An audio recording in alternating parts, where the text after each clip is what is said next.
as someone who has experienced ID on the corporate side and the freelance side, how do you? I mean, what's the juxtaposition between the two? What are sort of the pros and cons of each version of instructional design? Well, I mean, there are definitely pros and cons on both sides.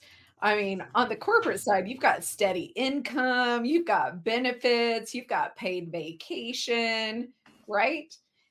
And then on the freelance side, you're constantly hustling for that next client. Where's that next dollar coming in? How do I wow this client so that they come back and use me again?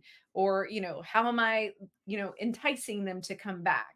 But you also get to choose who you want to work with. I can tell you, I've said no to many people over the years. I'm like, that's not going to be a good fit.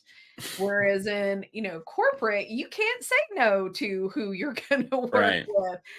That project's that project. It doesn't matter who is on the other side of that project.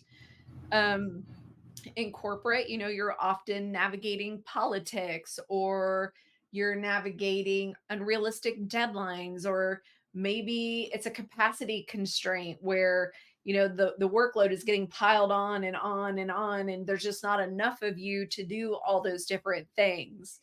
There really are pluses and negatives on both sides.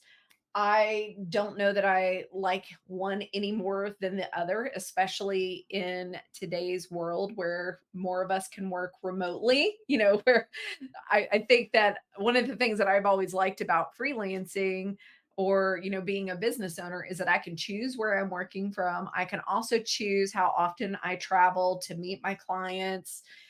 So I have a lot of choice and autonomy in the way that I work, where in corporate America, you don't get that same kind of autonomy, but you do get a lot of security in a corporate jobs.